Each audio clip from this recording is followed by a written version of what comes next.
शिव पुराण श्री रुद्र संहिता चतुर्थ खंड 11वां अध्याय। बाणासुर और दैत्य प्रलंब का वध।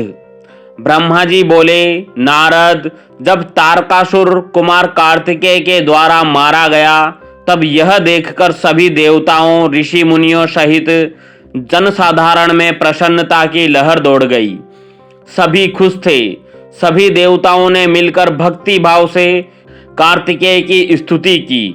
तभी क्रौंच नामक एक पर्वत दुखी होकर कार्तिकेय के पास आया। वह क्रौंच बाणासुर नामक दैत्य द्वारा सताया गया था। वह कुमार के सामने हाथ जोड़कर खड़ा हो गया और भक्ति भाव से स्वामी कार्तिकेय की स्तुति करने लगा। तत्पश्चात बोला, हे प्रभो, बाणासुर मुझे बहुत कष्ट दे रहा है, आप उससे मेरी रक्षा कीजिए। तब कार्तिकेय ने पर्वतराज क्रौंच की स्तुति से प्रसन्न होकर क्रौंच को सांत्वना दी। जब पर्वतराज क्रौंच शांत हो गए तब कुमार कार्तिकेय ने उन्हें उनके दुखों और कष्टों से छुटकारा दिलाने हेतु भगवान शिव का स्मरण करके वहीं से अपनी अद्भुत शक्ति का परिचय देते हुए एक अनोखी शक्ति छोड़ी। इस शक्ति का प्रयोग कुमार कार्तिकेय ने उस दुष्ट राक्षस बाणासुर पर किया था। तब वह शक्ति दैत्यराज बाणासुर को भस्म करके शीघ्र ही कार्तिकेय के पास वापस लौट आई। यह शक्ति जब उनके पास वापस पहुंच गई तब वे क्रौंच से बोले, हे पर्वतराज क्रौंच, अब आपको बाणासुर नामक दैत्य से डरने की कोई आवश्यकता नहीं है। मैंने बाणासुर को मारकर तुम्हारी इस परेशानी को सदा सदा के लिए हल कर दिया है। अतः अब तुम अपने भय को छोड़कर हमेशा के लिए निर्भय हो जाओ।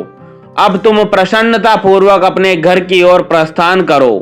बाणासुर के भय से मुक्ति का समाचार पाकर पर्वतराज क्रौंच बहुत प्रसन्न हुआ और उसने भक्ति भाव से कार्तिकेय की स्तुति की।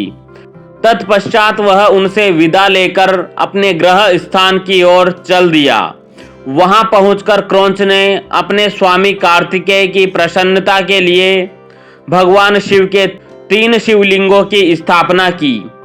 प्रत्यगेश्वर, कपालेश्वर और कुमारेश्वर नामक ये 3 शिवलिंग विश्व विख्यात है और लोगों की आस्था और भक्ति का जीता जागता उदाहरण है। ये शिवलिंग सिद्धिदायक है और 16 महान ज्योतिर्लिंगों में सम्मिलित है।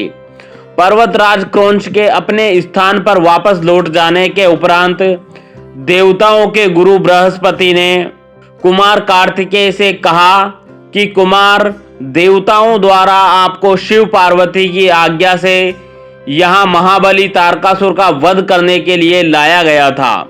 इस अभिष्ट कार्य की पूर्ति हो चुकी है, अतः अब आपको कैलाश पर्वत पर लौट जाना चाहिए। गुरु बृहस्पति की बात अभी पूरी भी नहीं हुई थी कि तभी प्रलंबासुर नामक दैत्य ने बहुत उपद्रव मचाना शुरू कर दिया और लोगों को कष्ट देना आरंभ कर दिया। तब शेष जी के पुत्र कुमुद दुखी अवस्था में कुमार कार्तिकेय के पास आए। वहां आकर कुमुद ने कार्तिकेय की स्तुति की और कहा, हे प्रभु, मैं आपकी शरण में आया हूँ। हे गिरिजा पुत्र, मुझे प्रलंबासुर की प्रताड़ना से मुक्ति दिलाइए। तब कुमार कार्तिकेय ने प्रसन्नता पूर्वक कुमुद को प्रलंबासुर द्वारा दिए गए कष्टों से मुक्ति दिलाने हेतु अपनी शक्ति द्वारा उसका भी संहार कर दिया। प्रलंबासुर को उसके साथियों सहित मरा जानकर उसके शेष पुत्र कुमुद ने कार्तिकेय की बहुत स्तुति की और अपने निवास स्थान पाताल को चला गया। यह अध्याय यहीं समाप्त होता है। अगला अध्याय सुनने के लिए हमारे चैनल को सब्सक्राइब करना ना भूलें। धन्यवाद। ओम नमः शिवाय।